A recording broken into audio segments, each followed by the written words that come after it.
All right. Well, just kind of tell me a little bit about that land and your experiences and what you had kind of experienced there before, what you knew about it. Um,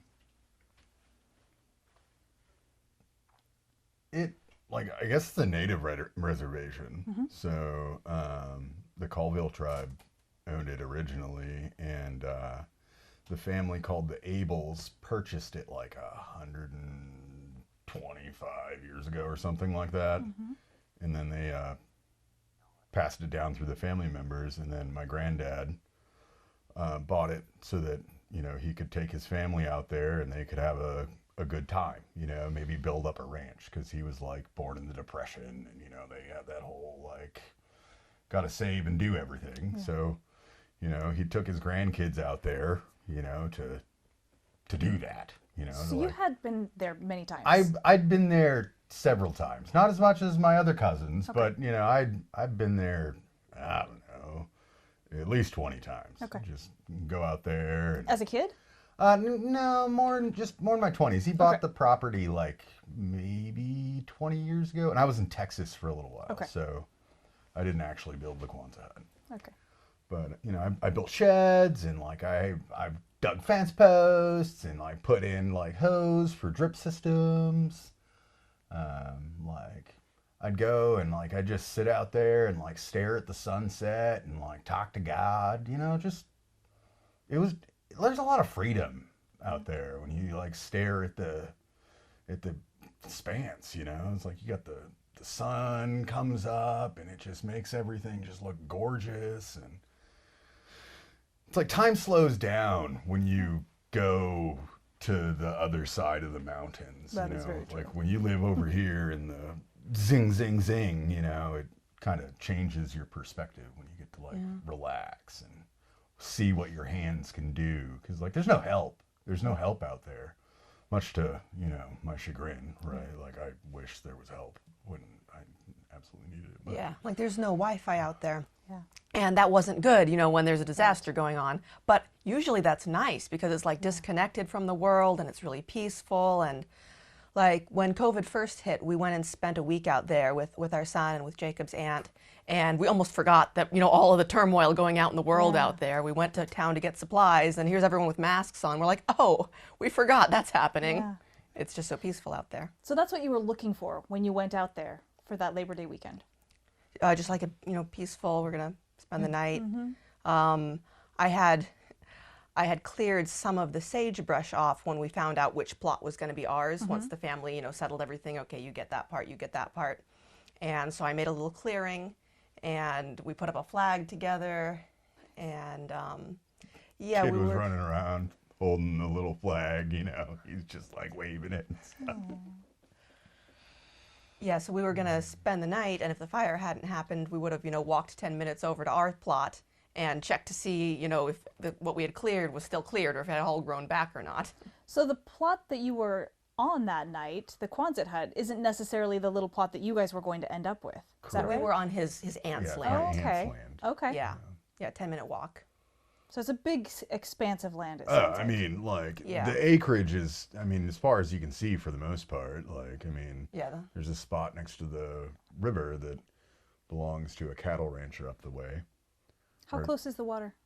So the water from the Quonset hut is, I think it's just about a half a mile. Okay. It's probably not exactly that, because like the topi area of the ground is like, Yeah. it's pretty crazy. What is the terrain like out there? So you got like it's a plateau, right? And there's several valleys, and like it's kind of got some rolling hills, but it goes from our property is at about I think it's like 2,000 feet, 2,100 feet, and then like to the river goes down to like 950-ish feet. So there's a big jog within a half a mile down. And so, you said you had been on that path before. You generally knew where you were going. Yeah. Yeah, once you go down into the ravine, you just follow the ravine to the river. Got it. So we went on our bottoms and slid down and then followed it. And I can show you where on the map where we Yeah. got to the river first. and then how far we got, because Okay. there's another inlet, and so I can show you that on a map. Yeah, I yeah. don't, Yeah. I don't Look know at if they that. repaired the fence posts, but like, I mean, we literally had to like duck under a fence. Was that picture that you posted, I think, at one point? Yeah. Okay. Yeah, when we had gone like the year before, Yeah. and We had his Hunter little with us. cousin was with us. Yeah. So, okay. Walk me through how that weekend started and through that night. Okay. So, like we, being a union guy, I just like, Friday we're like gonna hang out for the, 3-day weekend, right? I think we got off like at 12 o'clock, but it just was gonna be a good day. I was like, hey, we're gonna go. Like we planned it. And one of her bridesmaids was pregnant with her first son, and we were gonna go and give them some stuff. Yeah, we were meeting halfway, her Oh, and her okay. husband, and then us. I forget exactly where they lived at the time, but Spokane was about the halfway point. Okay. So we met, we visited for a while, gave them the baby stuff, and then said bye. And then we were going to go home after, but we were going to have the brief stop at the property first. Got it. So it was just we're going to spend the night, drop off a few of our own supplies in the Quonset hut, and then look around, and then probably only make it the one night and drive home. Okay. So you had plans to come back there, it sounds like, often to really create something Yeah, on this that property. that was Yeah. the goal. Like, I mean, we decided that we love kids and that we wanted kids, and like, having a nice open space where like, it was probably going to be like 10 years out, like realistically, but I wanted to have somewhere where my kids could run around and enjoy life. And, maybe I would have been a contractor by then. I don't know. Like, who knows? Like, the dream was there for, like, I'm doing this to, like, I want to sustain what I have been given. There's a lot of And- rocks out there. We were like, we could, build a house out of those rocks. I mean, a stonemason. And Yeah. We just had to figure out digging a well and things like that. And like, we had staked out the road to our property. Like the last time we were there, we put these little flags down. Like, it was like a real visioneer, right? And like, so we get in late because like we left Spokane at like, I don't know, something like 1-ish or something like that. And it's quite a drive from Spokane to the property. It's It like, is. I don't know, 3.5 hours. I don't know, it's pretty long. Yeah. So we had just enough daylight to set up our tent. Okay. Yeah, like we're just driving up. We went to OMAC to get some like extra supplies or whatever, and The headlamps was really good. yeah, We just yeah. bought I'm so glad we had those headlamps. Like until they melted, they were great. $1 at Walmart, but Well, the light still worked. It was the strap strap. The melted. strap melted after the fire swept through. Oh my gosh. So when we got up to continue on, we just picked up the light itself. yeah.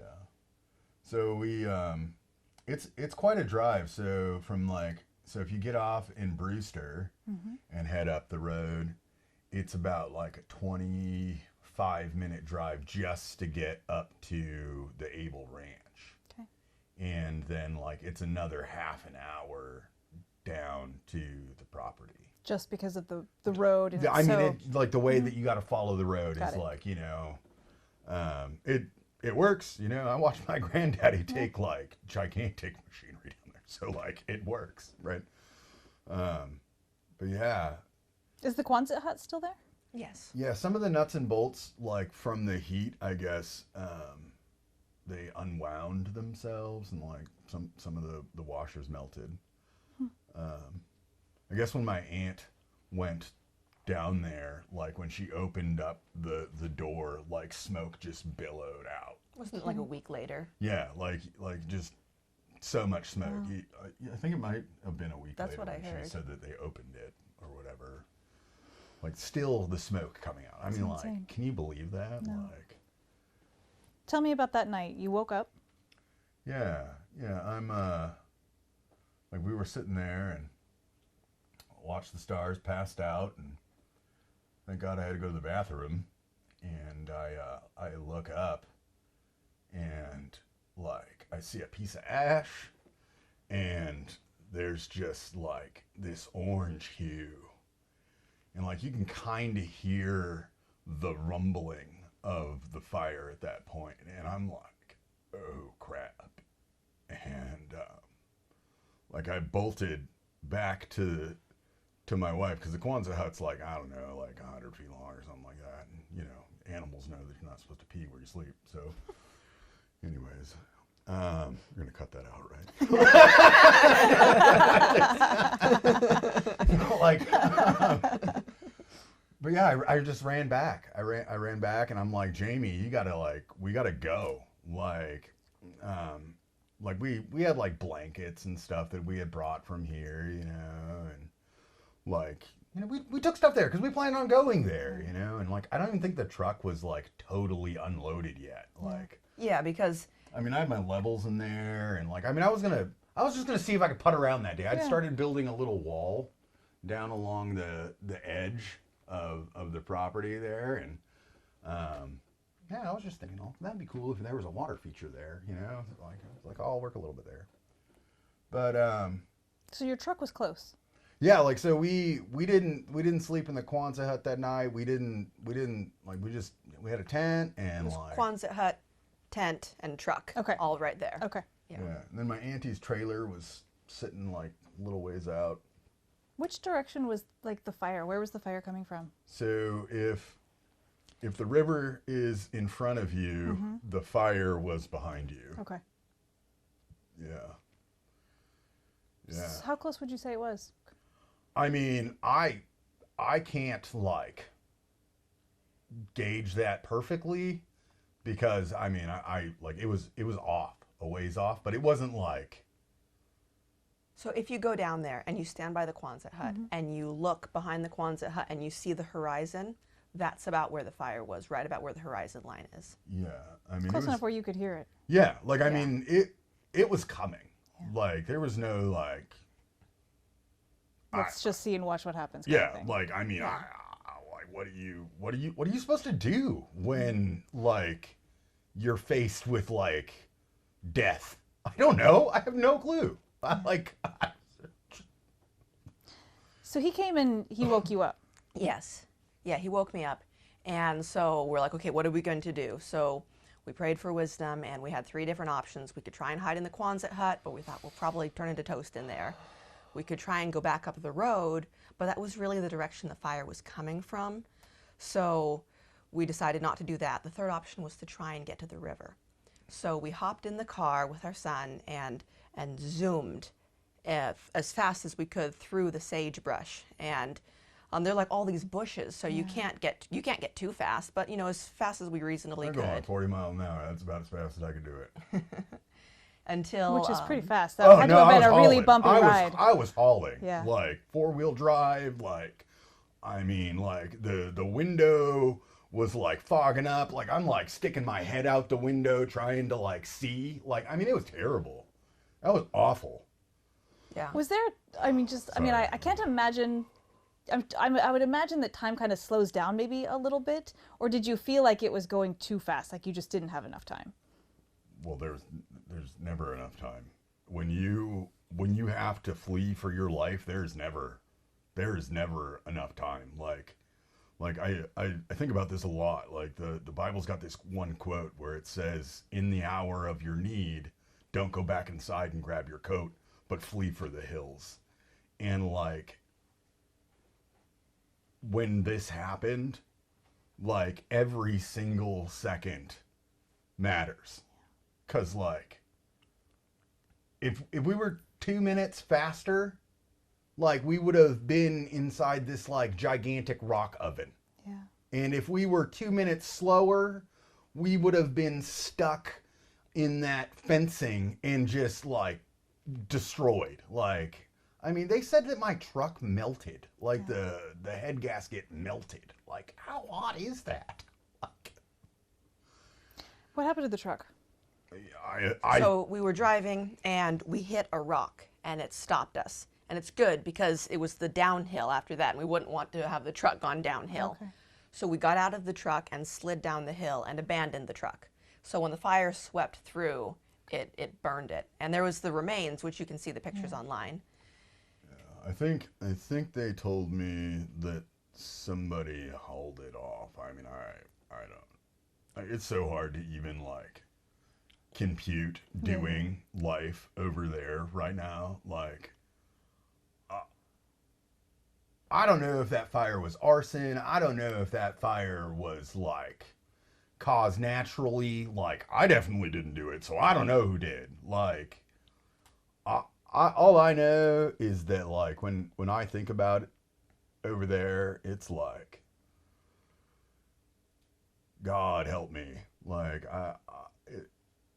Yeah, when we were driving in, we saw the warnings, like the Smokey the Bear, how and the danger was, you know, pretty high. And so we took that as, oh, we need to be really careful cooking dinner. Yeah. It wasn't really the thought of, oh, like someone else might start a fire. It was like, there's no one out there. We just need to be careful ourselves. So that was that. But let's see, where were we in this in the story? So what happens after you had to abandon the truck? so. I hit the rock. Like there was a slight like jerk. We all recovered pretty quick. Jacob punctured his lung and didn't realize it Yeah, I in had the no moment. clue. The adrenaline. Yeah, that happened. I didn't even know about that until he told me way later. But yeah. So I had put the 5-gallon jug of water because like we don't have a well yet, so we had brought water. Yeah. And I threw that in the truck and I grabbed that and she took the baby and we just started. We had to slide down this hill. I mean the picture looks. You can see the hill that we slid down. And then right at the bottom there's that fence. And like it probably took maybe at most 30 seconds, but probably not even that. And we're through the fence, like got the light on our head, like she's behind me, I have the water and I have the baby, and like there's sagebrush and there's rocks and like so like the thing that we were running through once we got into the valley was like a dried creek bed. Okay. And like we're running through that and like I mean it's treacherous in the daylight with, you know, boots on. Like I mean, let alone the middle of the night by yourself running for your life, right? Like I mean, But our son was totally okay through all of this. He's just bouncing on his daddy's amazing. hip. And he's like, oh, we're going on another adventure. This is what we do. We're all cool. That's amazing. Yeah. He's just so used to, you know, oh, what are we doing now? Yeah. We just do all our adventures together. yeah. Yeah. So the next time I saw the fire before it got us, she had tripped. And like, I'm like freaking out because she tripped and there's a fire. And like, I mean, she's maybe from me to like, I don't know, maybe part of the garden, probably not even that far. Like, and she struggled a little bit, but she got up and she said, Jacob, keep going. Yeah, you were going to come back and try and pick me up and the baby. And I'm like, no, I'm up. I'm coming. So, like, and then when I looked up past her, the blaze was top of the hill. It was at the top of the hill. And so we're running and like, I hear this like loud man's voice. Like, I don't know how to explain it to anybody else. All I know is that there was a loud man's voice that said, hide in the cleft of the rock. And like maybe 300 or 400 feet in front of us, there is this gigantic rock. And these rocks are all over the plateau. So like they are there. So like I point to her, point to the rock, like we gotta hide in the cleft of the rock. And she gets down, I hand her the baby, I dump the water, which apparently that can give a steam burn, which I wouldn't have thought that at all. Yeah. But like, I don't know. I just thought it was a good idea. So I Steam burns probably better than fire burn. Yeah. you know, Still think it was a good decision. I don't know. So I dumped the last little bit of it on me, and then like, I mean, I don't know if it was while I was dumping it, but like, I mean, that moment, that is the moment that slowed down. When that just, when it touched me, like when that moment happened, I mean, it's like time stood still, the screaming, the singing, the like, you're being singed, like it's agony, and then like, you know, there's a second when it's just like, oh my gosh, they're now like flaming logs. Like, I mean, like that sagebrush tree that was next to the rock was almost the size of the rock. I mean, the thing was like 15 feet tall, like a huge sagebrush. And like its limb fell like from here to me to you, away from our heads. And I'm like, I got to try to like get this thing away from us, you know, like we're being like, everything is like danger mode. Like the world's on fire. I mean, so like after it's probably about maybe a minute and a half, 2 minutes. Like it wasn't like an eternity, you know, it wasn't like 5 minutes. Like, I mean, obviously my hands are destroyed, and like, you know, our bodies are not the way that they were, but like we didn't melt, you know, like we weren't like wax. But yeah, like maybe 2 minutes of blaze. I don't know. Like, I mean, I don't know. I don't know. But It wasn't more than 2 minutes. no, it couldn't have been more than 2 minutes. It might have been less. Yeah, like it might have only been a minute and a half. I don't know how thick the wall was. Yeah. The winds were moving at 50 to 60 miles an hour. So the wall of flame was moving and devouring the sagebrush very quickly. Yeah. So we're there, and the flame comes, and we're in its path for this short time, and then we're behind its path, and it's continuing to go. And then we're there, and like there's a little bit of flames here, here, here, but the main moment is past.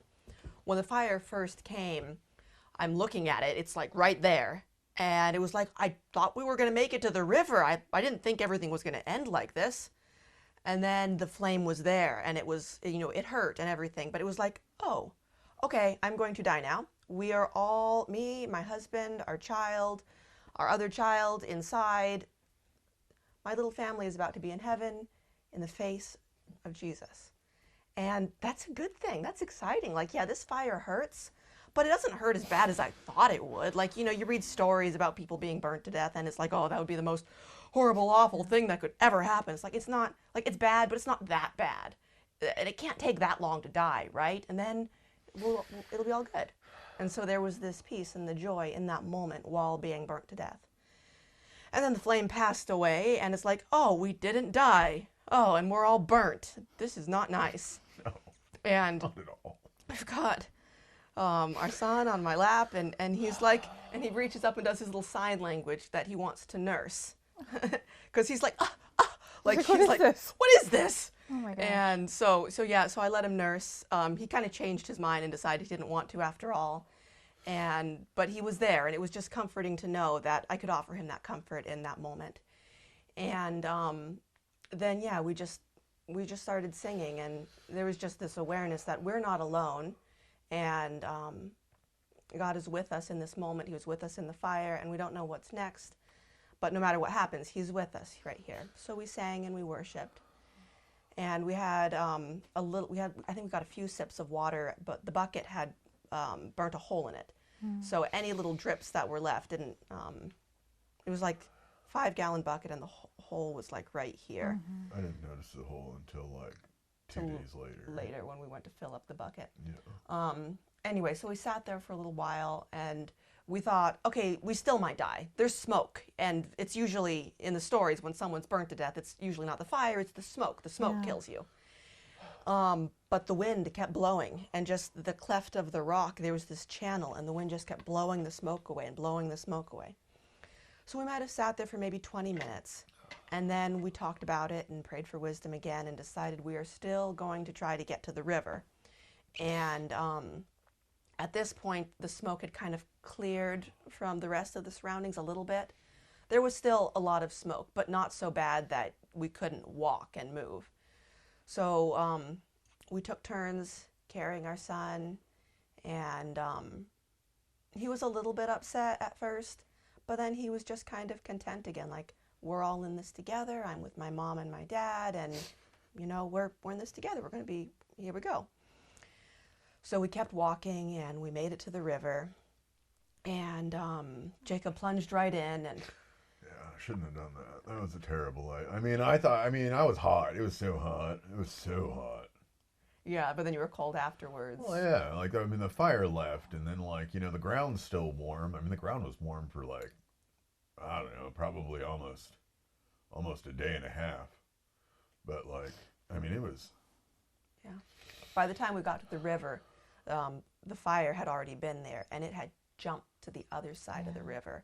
And we're looking, and we can see the fire line slowly progressing up, you know, way in the distance on the other side of the river. And it was like, wow, that was here, and now it's there. And it wasn't that long until sunrise. So we drank water. That was a relief. We asked our son to drink some water. He didn't want it. I tried to get him to nurse again. He didn't want it. He just kind of wanted to cuddle. And then the sun rose, and we're like, okay, what now? Okay, we'll pray for wisdom again. Do we try and go back? Do we, what do we do? Maybe I should have did that. I don't know. Like, I don't know if we should have went back. Because, like, I mean, I thought that the river would have been the safest place to be. Because, I mean, like, I thought, like, state guys went up and down that thing. Like, my mind, that's what I thought. Yeah. You know? Yeah, when the sun rose, I looked up to the sky expecting to see a helicopter, because you know in all the movies, the helicopter just shows up right then and there. Right. Yeah. But then we thought, okay, well, if we stick by the river, then we could find a helicopter could find us, and a boat could also find us. We've got double exposure, which is what ultimately ended up happening with the boat. But at that point, we were like, okay, we're just going to go. We're going to try and get to the dam, because maybe even if a boat doesn't find us, maybe we can get there. Yeah. And I didn't know that it was, like, that impassable, because, like, I had never, like, walked the river, you know. I just, like, there's a little spot called, like, Boxcar Cove, and I think that's actually where we were found. Oh. One of the local gals showed me that little cove that we ended up in, but I didn't know that it was so impassable. And then, like, when I tried to, like, float the river, because I was like, let me see if I can maybe back float or something. Like, I mean, I didn't get out into the river before, like, I was being eaten. Like, it was awful. Like, have you ever been eaten by a fish? Like, it's just like they're like chewing. Yeah, no, they were chewing on me. Oh my God. So I was like, well, I don't think I can do that. Like, he had already, like, my son had already passed away. No, he didn't pass away when I jumped in, right? Not when when I started to float it the first time, right? I don't remember. I can't. But so we walked along the side of the cliff, and it's like these little goat trails. And it was, you know, pretty treacherous, but we took turns carrying our son and carrying the bucket of water. And you tripped that one time. I tripped once, and the bucket of water fell kind of part of the way down the cliff. And at first we were like, forget it. But then we're like, no, we need that to drink water. So I kind of tentatively climbed a little bit down and got it back. Were you guys in pajamas? No, we had pulled on some pants really quick Okay. before leaving. So you had shoes and you had pants. Yes. I lost my pants, though, because when I got in the river, I was soaked, so I took off my jeans. He was wearing basketball shorts Yeah. underneath his jeans. Okay. Pajamas. Yeah. And then, well, Jacob was actually shirtless for a portion of the time because our son was wearing his shirt. Felt so bad taking it back from him. But it wasn't, it was after he passed, and it was cold, so he needed to. So we were going, and our son is sleeping in our arms, and it's just this merciful sleep. He's like, okay, I'm just gonna sleep, because we hadn't really slept most of the night. We'd been, you know, everything. Oh my gosh. Oh dear. What just happened? the map fell down. Oh, sorry about that. It's okay. Those little sticky Oh clips. gosh, yeah. Gravity. Oh, Sorry. Okay. yeah. Do you need to fix anything? I don't think so. I don't think we can get it back up, but No, that's okay. We'll just, yeah, the sticky things came off the wall. No. You're okay. okay. And every now and then he would open his eyes and look around and look up and then kind of go back to sleep again. And he started to look a little bit glazed over. Before he fell asleep, he had said, Dada, and Mommy. Then he kind of looked around and he was like, uh-oh. Like he recognized, my parents still don't seem to know what's next. So I thought we kind of got out of uh-oh, but it looks like we're still in uh-oh. And then he just cuddled up and went to sleep in our arms. And we were well past the point of exhaustion, but we kept going and going because we're like, we need to get to a hospital. We need to get help for our baby boy.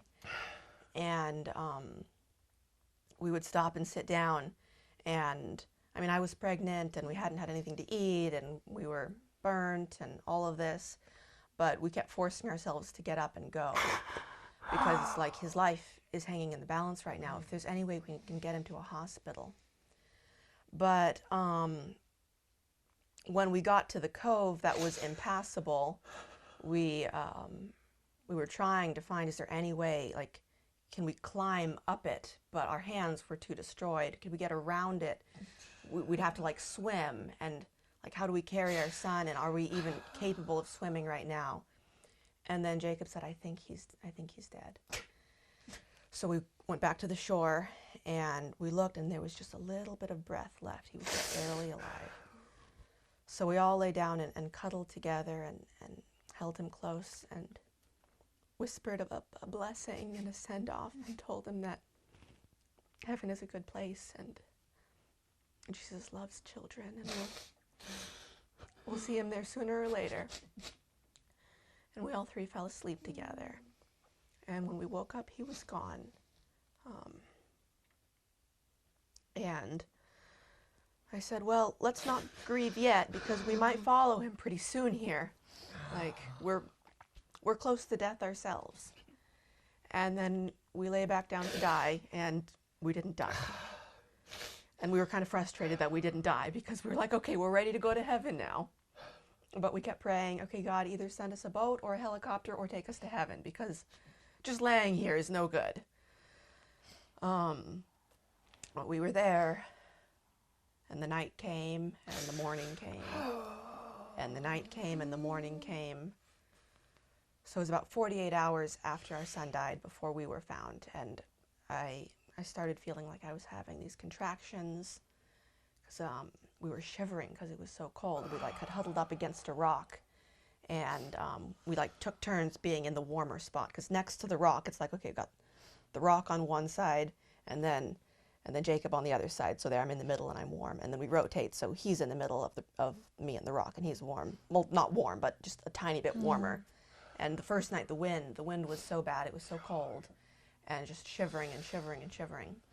And I tried to stop shivering because I was like, the more I shiver, the more it feels like I'm having contractions, and I don't want to lose another baby here. But I mean, I couldn't stop it, and so we lost our unborn child too. And You know the one good thing though about, you were talking about time slowing down and time speeding up. Like, after he passed away, like when we were just like laying there doing nothing, when it was just like barely move, that part went really fast. Like, I don't know if it's because like we were blacked out, like for like long periods of time. I don't really know.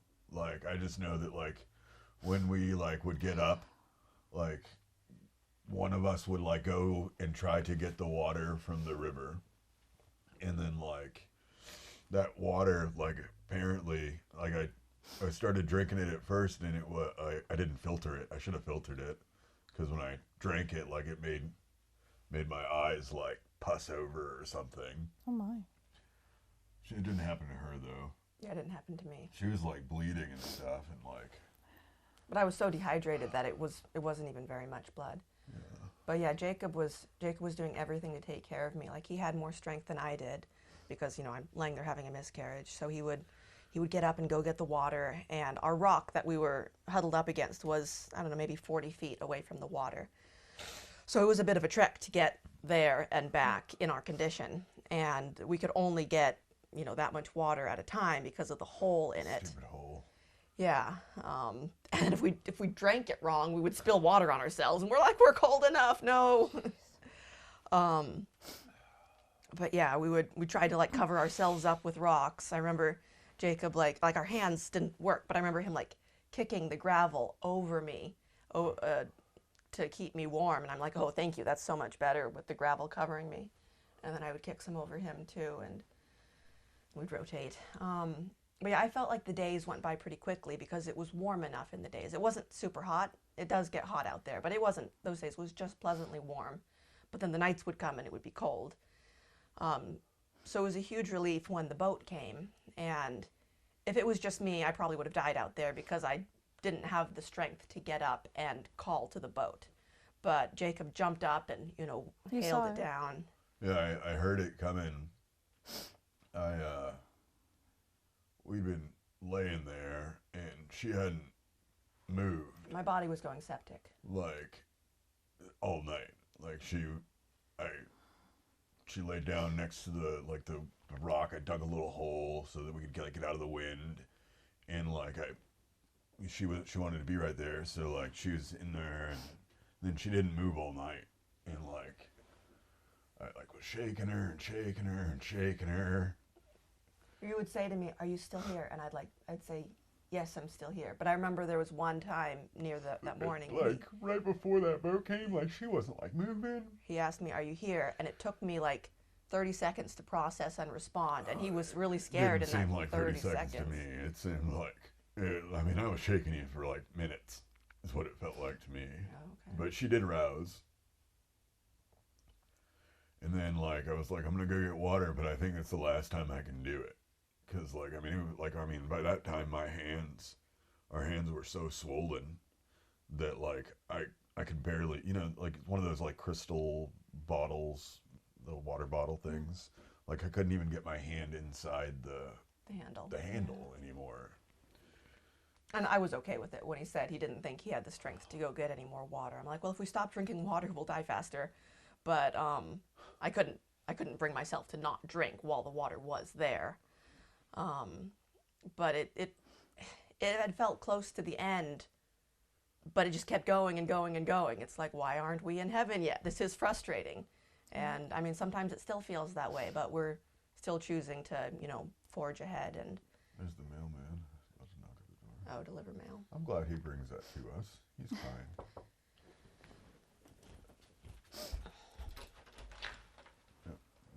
Oh, he just dropped it. Thank you. It was pouring down rain earlier.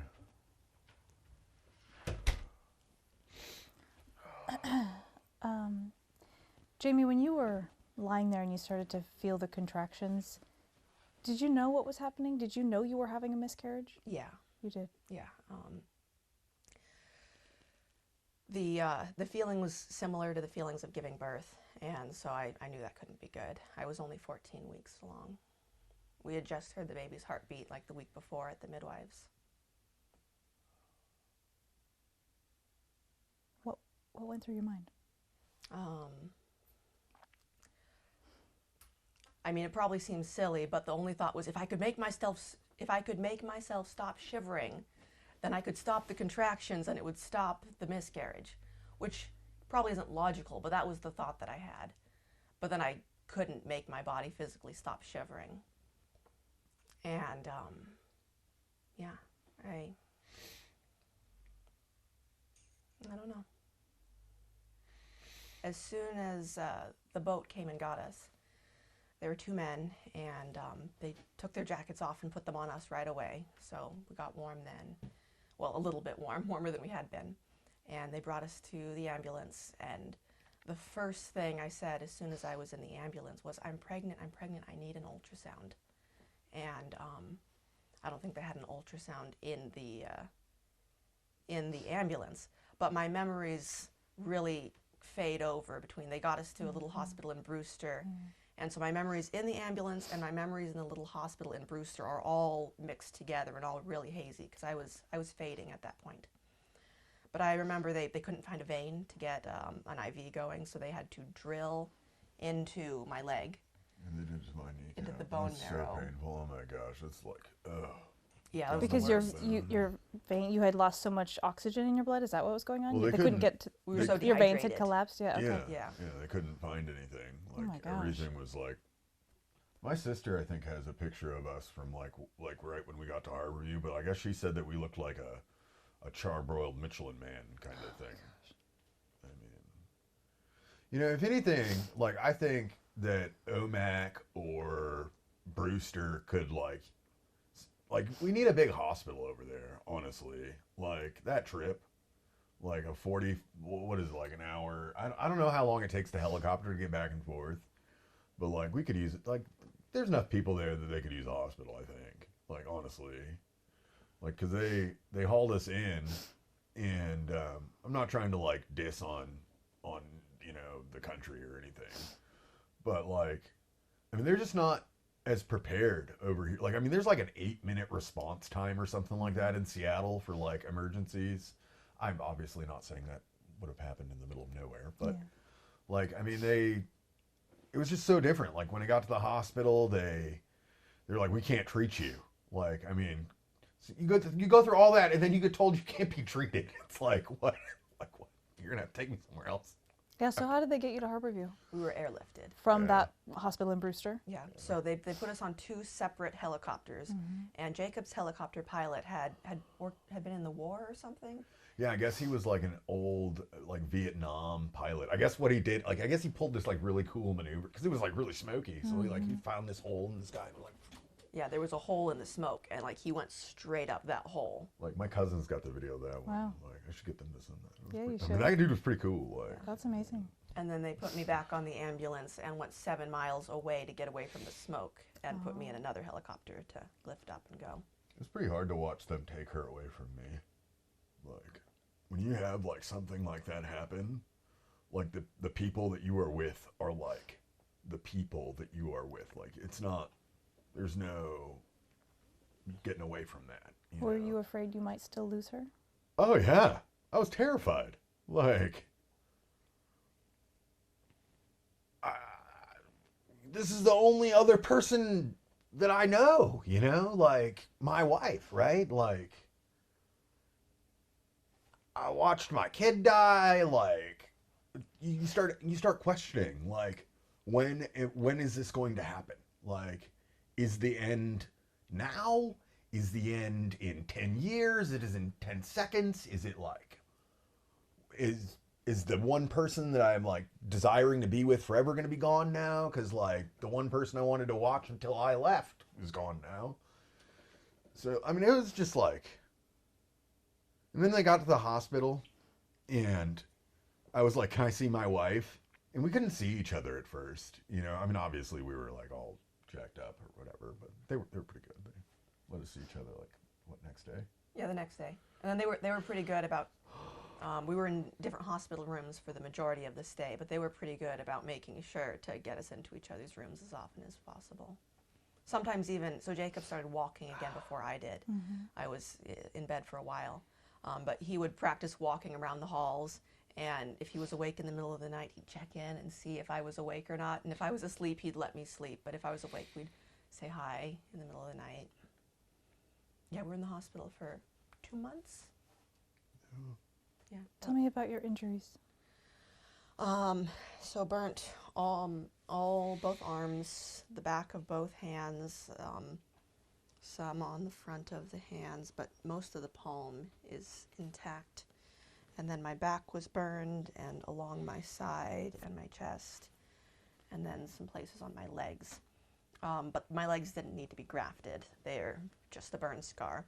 But all of this is graft, and right here and my back. And then Jacob's arms are graft, and the back of his hands. And do you have grafts anywhere else? I think they grafted me back here. On your side? Yeah. you guys were up against this kind of rock wall, this Yeah. rock face. How were you guys positioned? What was that? I mean, I know that you were trying to, cover her in water. I'm sure you were trying to kind of huddle around Yuri. Yeah, I was on the ground, like on my knees with Yuri there, and then you were like standing above us, behind us. So the way that I remember it, and it's funny, like when time starts to like go away, like it's funny how little inconsistencies happen. But like what I remember is dumping the water and then like laying. Okay. And then like that's how I think that she got this one. And like I have it like right here. And like so the rock is on this side of us. So I think when the initial blast hit, like that's what happened. And I mean, like I try to think about like her back, because like she was much closer to the fire than I was, because I was running faster than she was.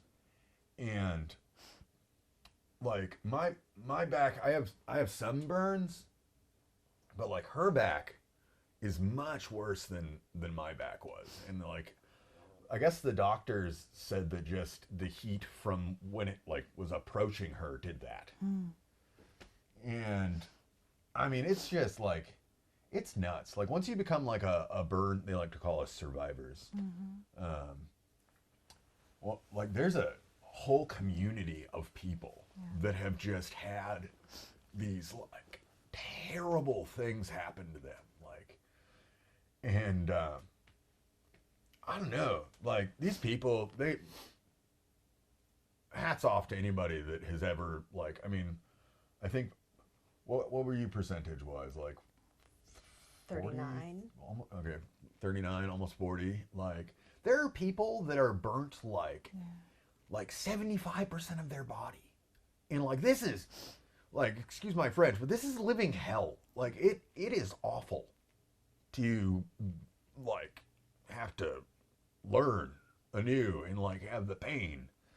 Yeah, our fingers were stuck going like that for a while. And then with our physical therapist's help, we got it, a little further down, and then a little further down. And then there's the little knuckle. And so then that one had to learn to do it too. And some of mine still won't. Like, I've got 3 fingers where the little knuckle won't bend, but the rest of them, the little knuckle will bend. And it's a long process, like getting one's hands back and not being able to do anything for that duration of time. And that was what, 3 or 4 months before our hands were working properly? Well, your left hand started working faster. Then your right hand was inside of a skin flap. They took like the skin on his side and put it over his fingers so that the tissue could grow back because it was burnt to the bone.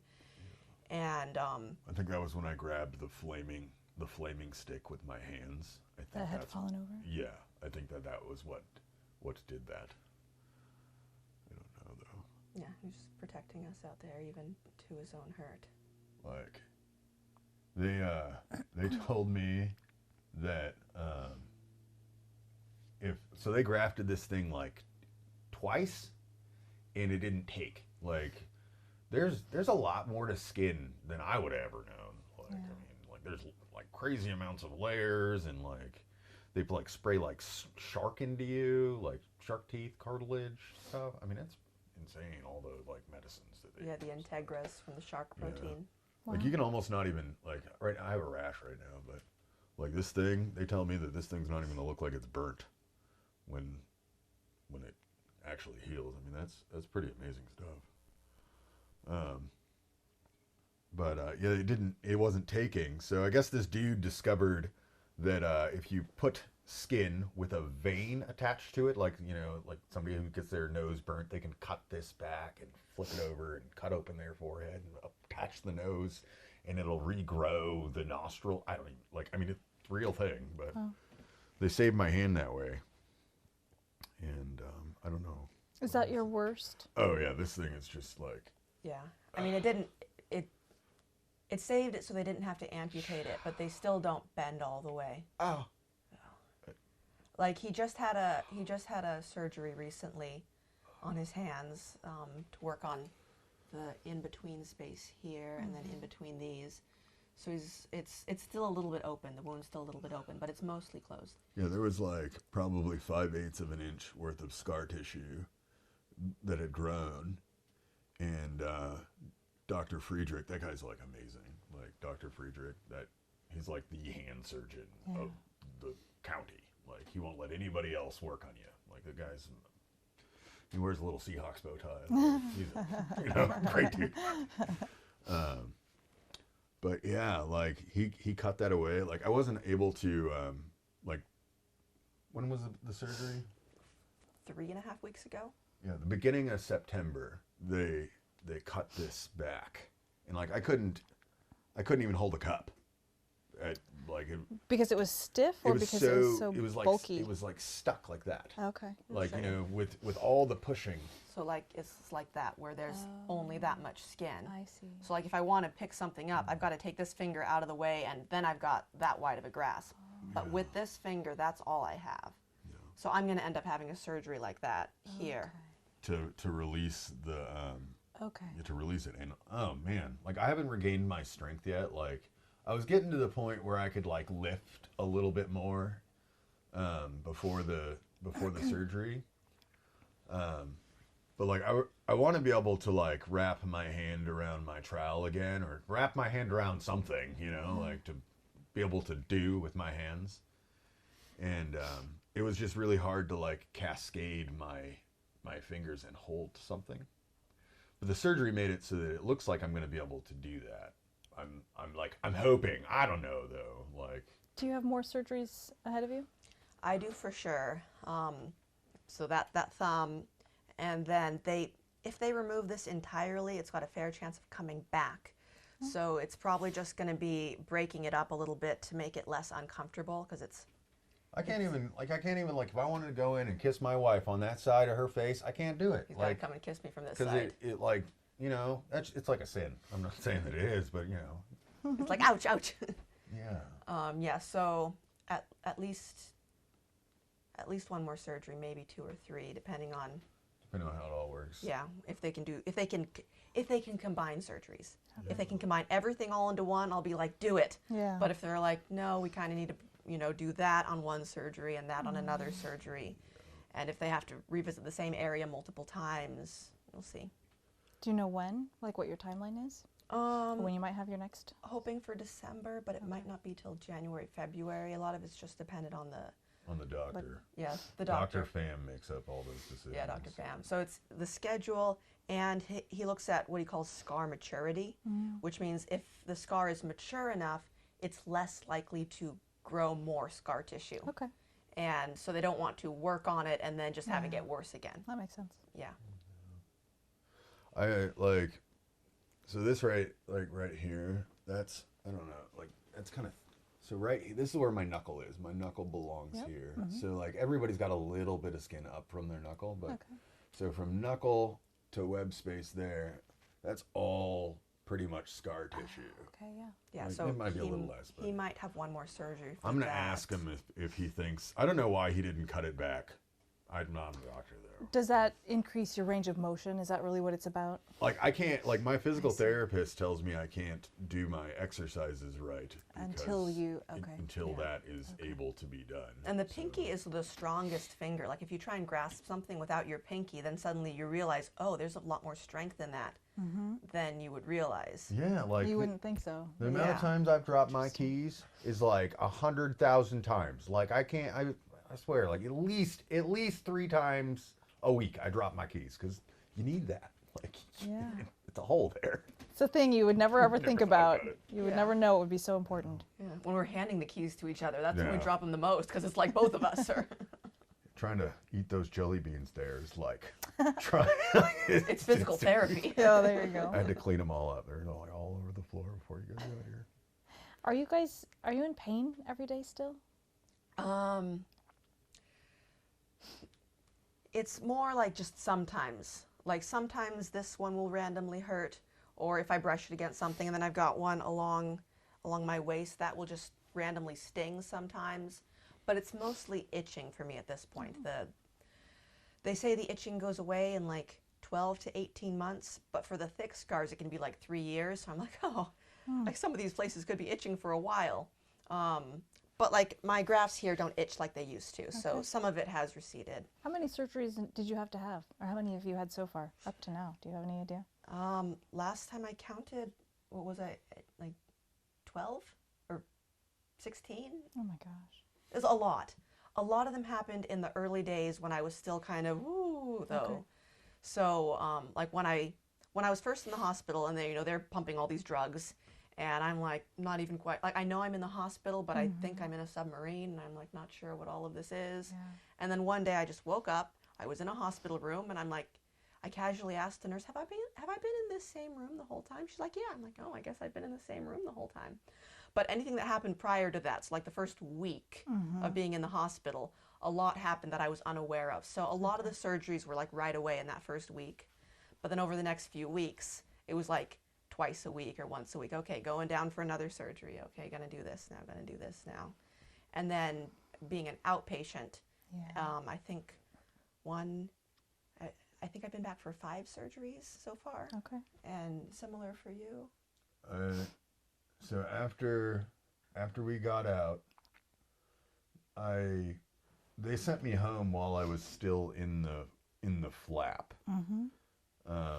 Yeah, how long did you? I was in that thing for like 28 days. Oh, wow. 28 days, and that was humbling for sure. That's interesting. I went to a wedding that way actually.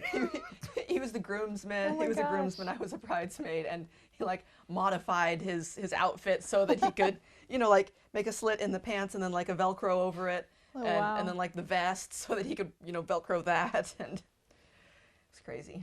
He was like one of the last people I talked to before we went up the property. Yeah, our friends called us when we were on our way to our land. We had left Spokane. We were there. The people you had dropped stuff off for? No, Oh, okay, different okay. set of friends. Yeah, he was like one of my groomsmen. Yeah, one of his groomsmen Okay. called and asked him, "Will you be a groomsman?" Got it. And he was like, "Of course I will." And then that was the last phone conversation we had till and after the fire. Who called to alert authorities that you guys were up there and that no one could find you?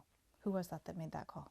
I honestly don't know if it was my sister or my aunt, or I don't know who put all that together. Like I know that somebody called my work, Okay. and like I was a pretty faithful guy, I Yeah. like to make the money. And Reliable. I liked building stuff too. Like it's pretty cool. What was your work? I was working as a bricklayer Yeah. in the local 2, which is now the local 1. I don't know, like union stuff.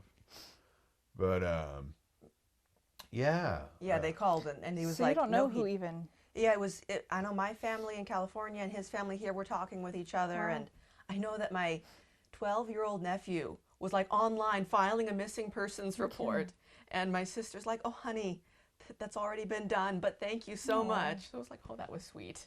Like we're pretty like you don't just like I never just went up there without telling somebody, Yeah. because like I mean there's rattlesnakes, which you can kill those with a shovel, but like I mean there's like bear, like I mean it's not like It's the you kind wilderness. of like need a gun to shoot something if you're out there, like. So I told people, and then I left a note on the lady's table, which she said she didn't see it when she went up, and The I don't. Abels, you mean? Yeah, Okay. like I don't. Yeah, we usually say hi to her and use her bathroom and then go down, but she wasn't there, so we just left a I mean, note. she was like having a party or something down with her family. I don't know. She We was were with her going daughter, to I eat think. cereal for breakfast in the morning, and we had no spoons, so we left a note. "We borrowed a couple spoons, and we'll see you on our way up." Yeah, Nice. she's a sweet lady. Yeah. You talked a little bit about that moment when the fire came through.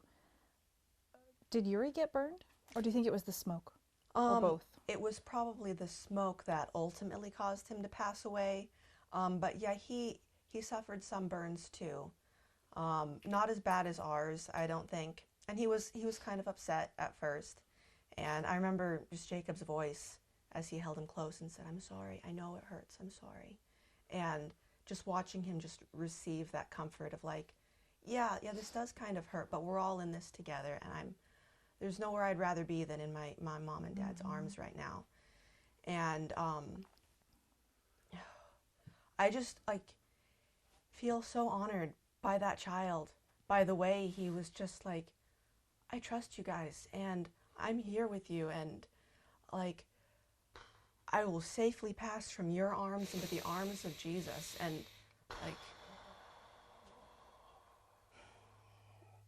like he so we're right there on the river, and like I jumped in the water, and then I get out, and like she's got him, and I'm like, let's try to get some water.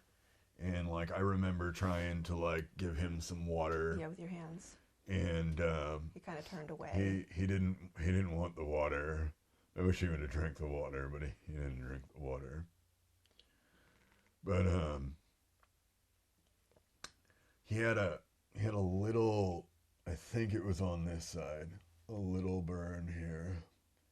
And I think he may have had something on his thigh. He wasn't wearing shoes, so his yeah, I mean, like, we just grabbed the baby. Like, it was like, just grab him. You know, we have to go right now. I think he just had his jammies on. Like, I don't even know. Like, he was wearing diaper, t-shirt. I don't know. He was wearing a diaper, and so, like. Wasn't potty trained yet. We were gonna do that the weekend. Yeah, the week after we got back. Yeah, the fire burnt his diaper away, but there was no burns underneath. It was like. Yeah.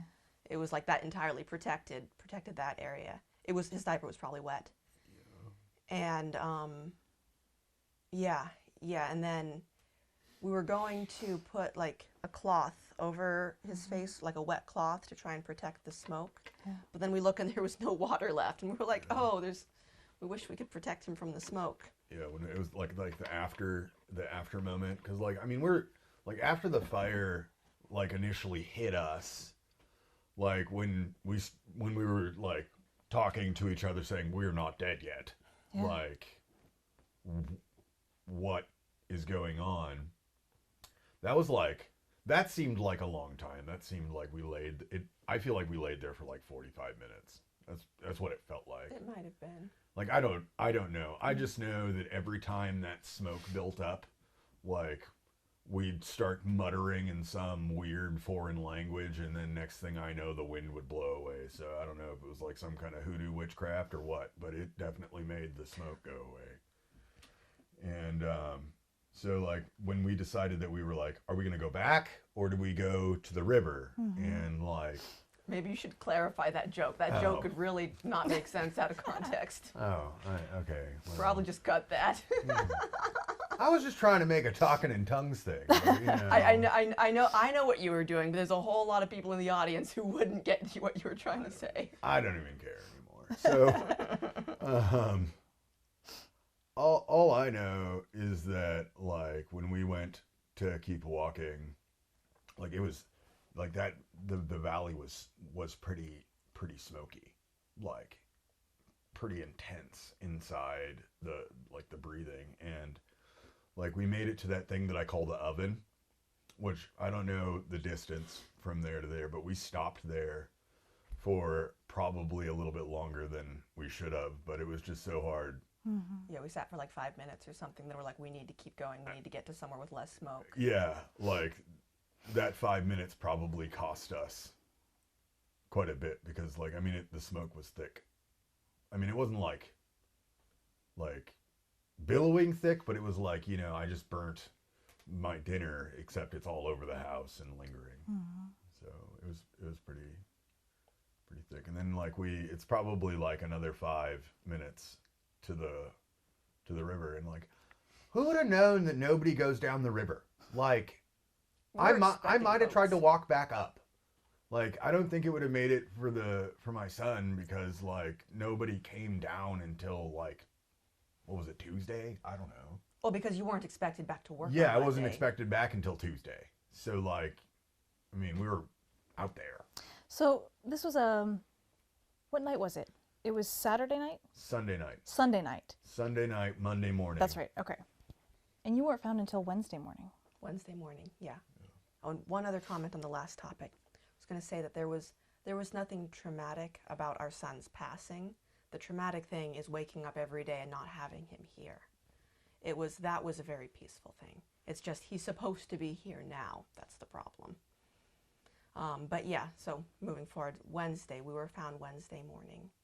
And so it was probably 56 hours from the time of the fire, because it was like 1 in the morning, 1:30 in the morning when you first saw the fire.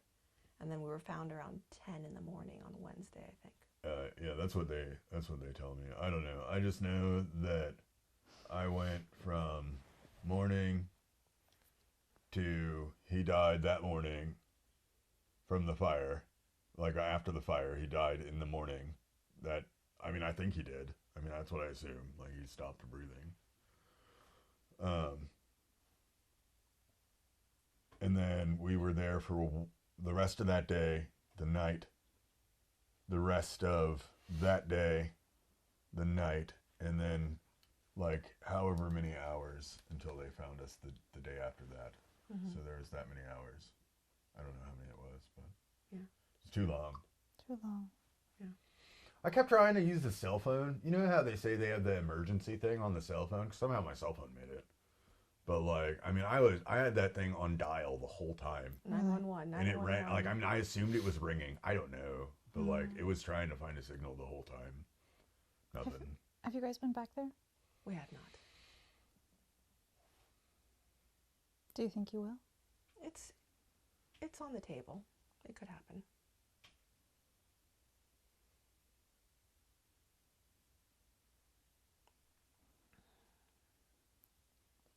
You know, part of me like wants to like live in the spot where it happened and just like sit there and wait until my end comes, you know, just like sit there on the river. 'Cause like I look at life now and like there's so much chaos everywhere. And like, you know, that's why I hope we have kids. 'Cause like I need like, I want to love again. Like, my son was everything. He was the light of our world. He was everything. I mean, he would bring her water bottles. Like when she was nursing, like we built him a little learning tower, and he would like go over there and he'd push it around, and like he'd help make the pancakes, and like he was like my little trooper, you know. Yeah. Every time he wanted to nurse, you'd know, okay, Mama gets thirsty when I'm nursing, so I'll bring her a water bottle and ask to nurse. And then if his learning tower was on the carpet, he couldn't push it off the carpet, so he'd sign, please, please, and tug at it, so I'd put it over in the kitchen for him so he could push it around where he wanted. He'd help with the laundry, help with the dishes, help with the prepping the food. He loved to play outside.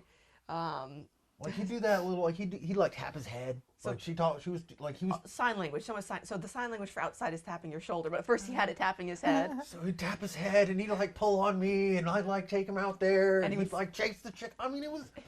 He loved to wear shoes. Best life ever. He would say, shuz, shuz, and he'd grab his shoes, shuz, shuz, shuz, shuz. Well, because you guys seemed to take him everywhere. I mean, that was how he, obviously, that's how you guys spent time as a family, right? You guys went on adventures regularly. Yeah.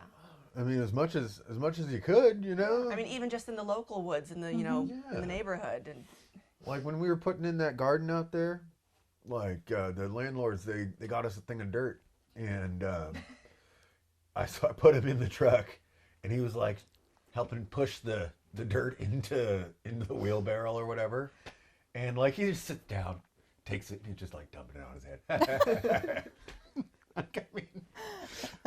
I mean, he was the, like, I know that all parents say that their kids are the best things ever, but like my kid, yeah, like he was, like he was loved, you know, like He loved to eat blueberries and watermelon. He'd always sign for blueberries whenever he was done eating his food. It's almost like it was the dessert.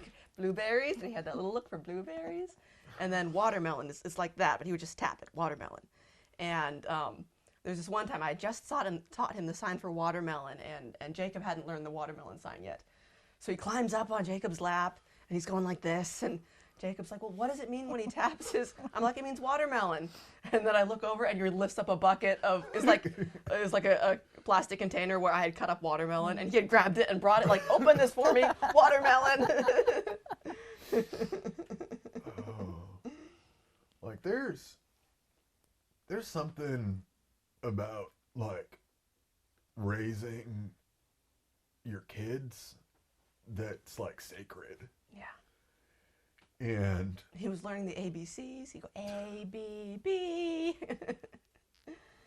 and I just think to myself, like, if I'm here on earth to do anything, it's to be there for the growing and the experience of life. To be a dad. Yeah, like, I mean, to be a dad, like, do you care if I talk about your, yes or no? Oh, I sorry. don't want to offend you. Wait. What's the question? Like, do you The care? womb? Yeah. You can talk about my womb. So, like, it was like 7 days in or something like that. And, like, they did their best to remove the sepsis from her insides. And, like, I remember going to sleep at, like, I don't know, 3, because you sleep all the time when you're on drugs. And, like, I remember hearing that her womb was saved and that her life was, she's going to be okay. And, like, I went to bed and I went to sleep, and then they took, like, while I was sleeping in that span of time, they found out that they didn't get it, and that, like, they had to go in there and remove the whole thing, and, like, It was a deadly infection. and, like, you know, it's either you got like a 1% chance to live, or you can't have kids anymore, and, like, you know, life, right? Like,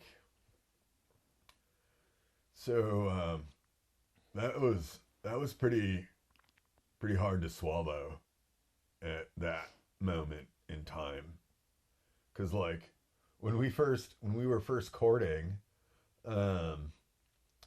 she told me that she wanted 12 kids, and I was like, what? Like, Okay. I said 6 to 12. I was like, she said 12. I said 6 to 12, and then I said Rice around and beans 7. forever. Then I said, okay, 5 to 7, and he said, okay, 5 for sure, but probably 7. Yeah, I was just, you know, I still, you know, but anyways, like, That was a dream, though, that you both shared. It Yeah. sounds like. yeah, like, we bought that. Like, we got married. We didn't waste no time, you know, like, we were ready to get going. 11 months in, and that baby pops out Yeah, at you home with no one but us there. The midwives were like driving as fast as they could, Wow. and they didn't get there in time.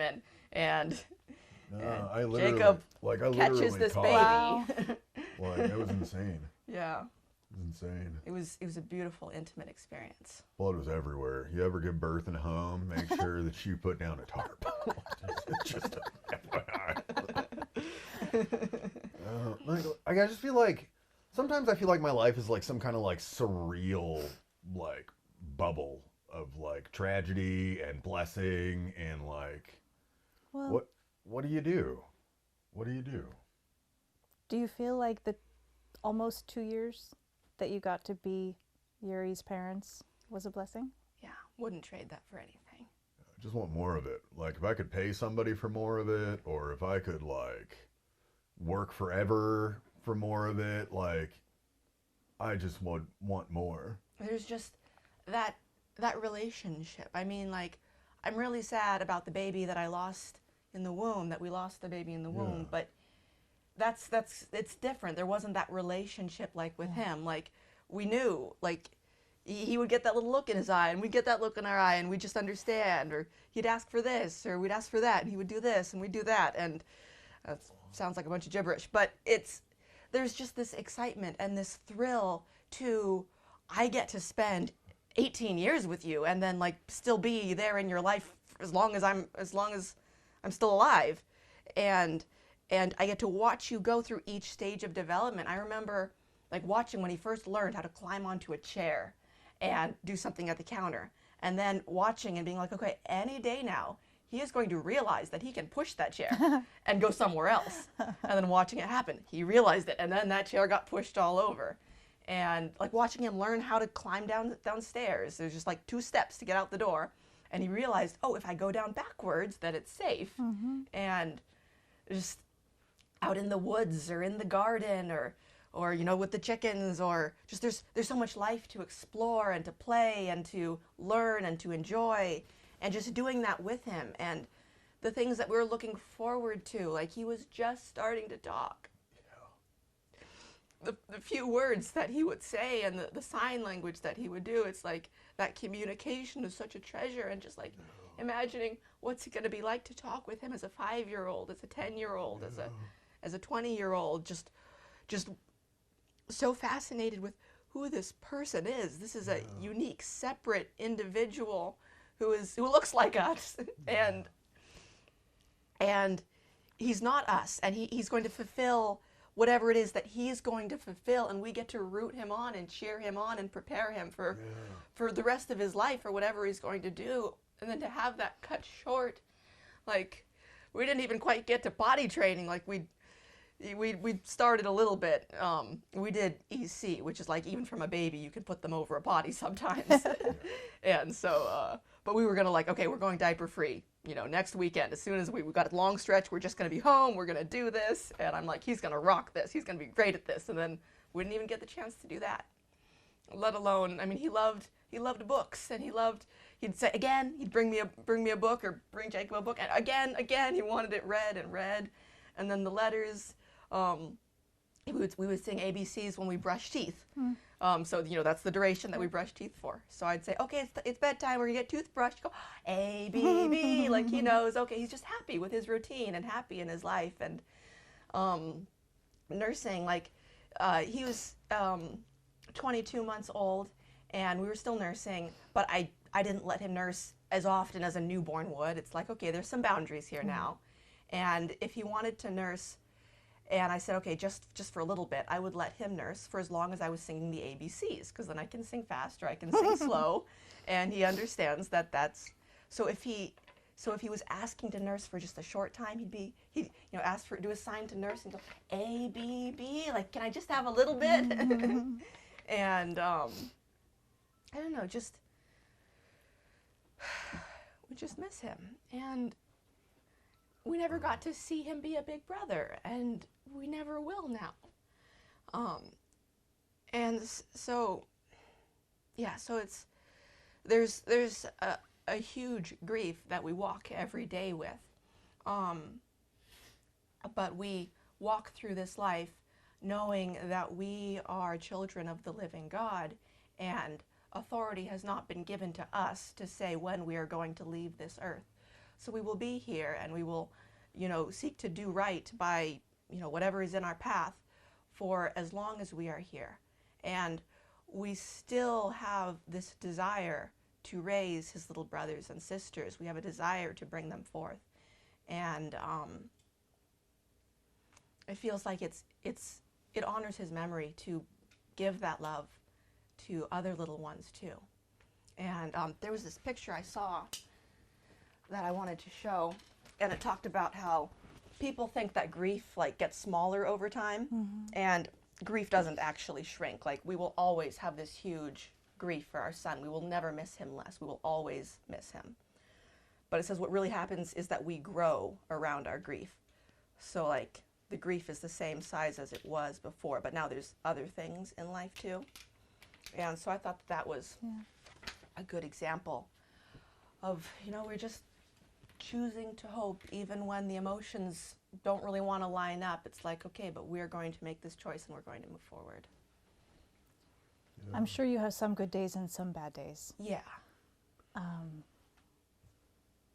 How do you get through the hard days? What are the hard days? What do you miss the most? And obviously, you know, you've been very open on social media, sharing some of your feelings, and you've said some really poignant things, talking about, you know, well, one thing that you talked about was that he has a father's heart. Yes. Yes. Tell me about that. Jacob's wanted to be a dad for so long. Like, even since he was a kid himself, he's like, yeah, I'm going to grow up and I'm going to be a dad. Him and his dad had great times together.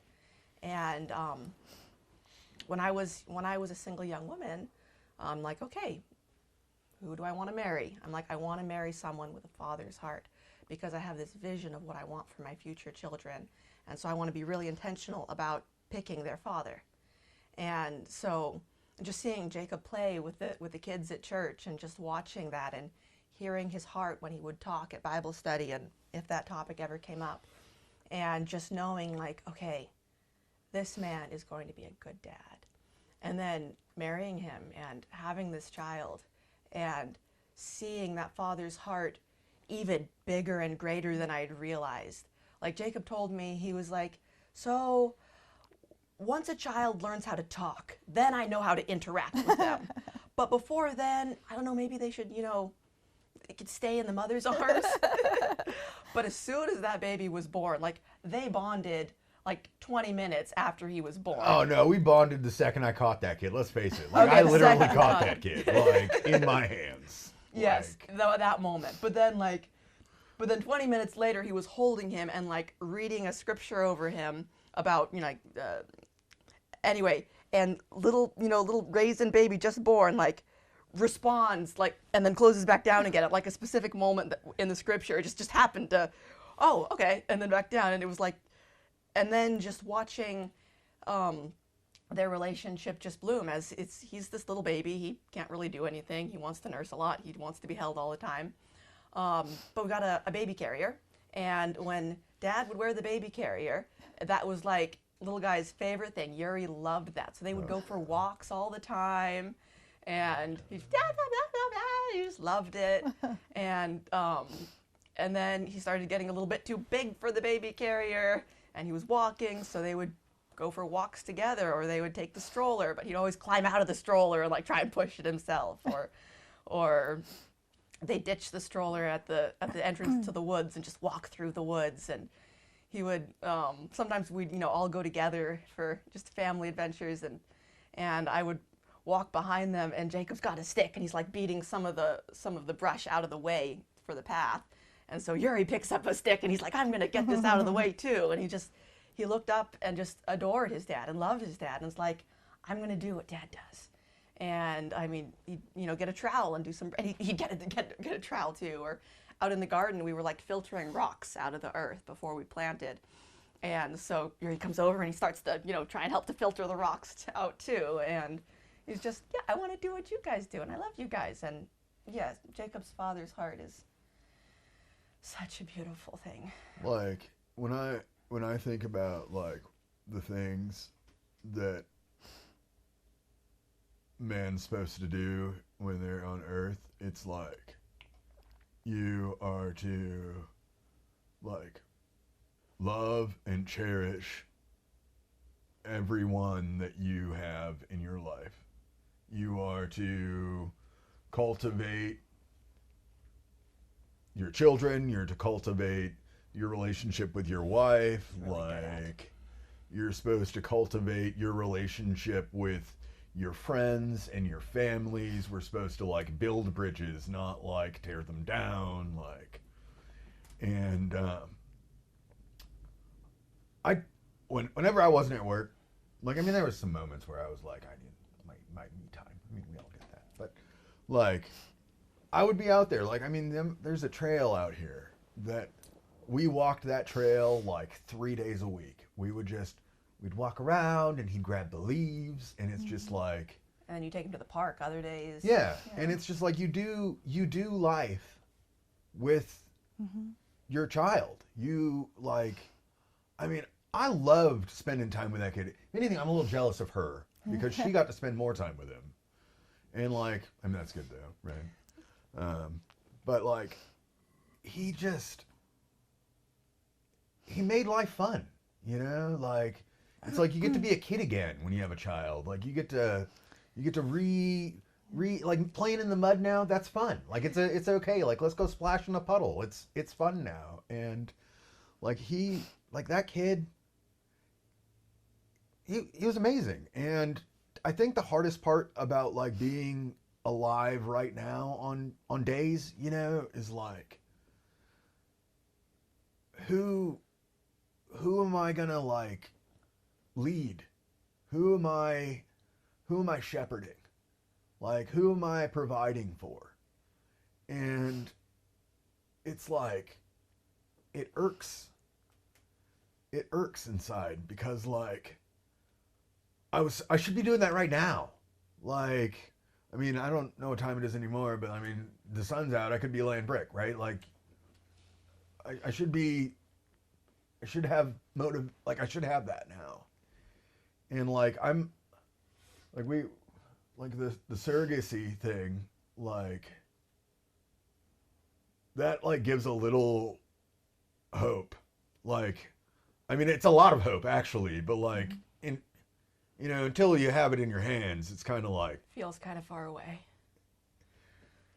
And like the process is just like nuts. Like I never knew so much about a woman's body in my whole life. Like there is so much going on in there. Tell me a little bit about that. He talked about that. It irks inside. Yeah. Do you feel the same, wanting to be a mom? Yeah. And wanted to be a mom for so long, and then I finally got to be with the most perfect child ever. And I mean, I know every parent feels that way about their kid, but like, I'm not just a woman hoping to be a mom someday. I am someone who has experienced motherhood and then had it taken away. And this little person is just, he's why I run this household. And I mean, like, sure, just like before we had kids, you know, we were married for like 2 months before we got pregnant. Sure, I ran the household and stuff then, and it's like, okay, that's part of life, that's part of being married, that's part of having a home. But the focus of it is you know, for the purpose of bringing forth these little ones and raising them. And it's twofold. It's missing this person and this special relationship. Like, no other relationship in my life is like the relationship I had with my son. Like, if I go and hang out with my nieces or nephews, or if I go and babysit kids or like any other kids, it's not that same relationship. And like, you know, I'm really close to my husband, but that's a totally different relation. Like, nothing is like this relationship. And there's moments when my emotions are like, do I even want more kids? Because they won't be him. But it's like recognizing that, okay, I will always miss him. Right. But there's also the role of being a mother and the love of a mother, and that I can give to someone else. She's so good at that too. Even though I'll never be able to give the exact same love to any other person but him till I see him again in heaven. But yeah, it irks a lot. It's like, I try and pick up some hobbies that I had before. I mean, I paint more often now than I used to. I probably, I don't know, just little things. And it's like, but does it really matter? And I try and, you know, make intentional choices to have meaning in this season of life. Because if you're reading a book and all of these events happen, then you get one paragraph describing the next 3 years before more events happen. And I'm like, I'm in that one paragraph that's going to describe, you know, a year, 2 years, however long. And it's not fun to walk through. But one day at a time, one step at a time. And there's times when I can distract myself from the pain and think about something else. I can have coffee with a friend and have a good conversation. I can work in the garden, and Jacob and I could go on a date. I mean, we can do things that, so I'm not thinking about the one that I'm missing. I can put him in the back of my mind sometimes and not be thinking about him every single moment of the day. But he's always there. Thinking about him is always there. Missing him is always there. And there's times when I can't distract myself from that. And I need to break down and cry. Oh, it's so overwhelming. And I need to scream and weep and wail and then feel numb for another 20 minutes and then cry some more. And that's, I think, the only response that's natural or appropriate or healthy. I mean, we talked to the psychologist in the burn unit, and she was like, okay, you guys, you just keep doing what you're doing. You guys are doing everything right. And then she wrote in her notes, Jamie is not at risk for a complicated bereavement because she's grieving in a healthy way. And I'm like, okay, well, that's good to know. I'm not at risk for a complicated bereavement. At least it's simple and straightforward. It's just simple, straightforward pain. But it's kind of different, like, between the two of us, though, Like, I feel like she handles it way better than I do.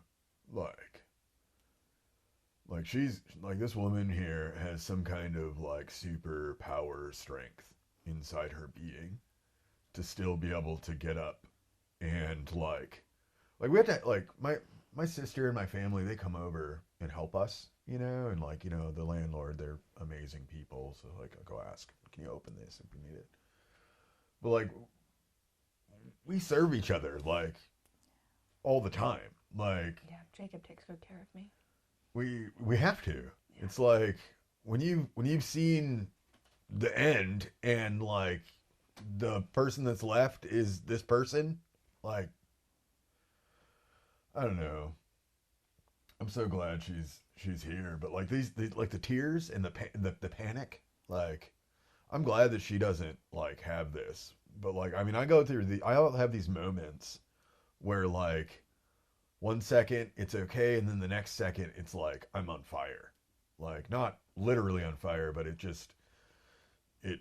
starts happening, and, like, they call it, like, a hyper vigilance or something like that. Like, I feel like I'm always on adrenaline, like, 24/7, because the world, like, something bad could happen. Yeah, like, I mean, the tree could fall, or, like, there could be a flood, or there could be, like, I mean, it's like everywhere you look now, it's just like, or for me at least, I don't know, they're talking about some kind of weird light therapy. I don't know if that is real or not, but, like, this place that we live in it's hostile if we don't have, like, society together. Like, I mean, the world could kill us. Can I read something that you wrote that stood out to me? Yeah. You want a tissue? Yeah, let's get a tissue. Actually, I'd love one too, because I'm over here.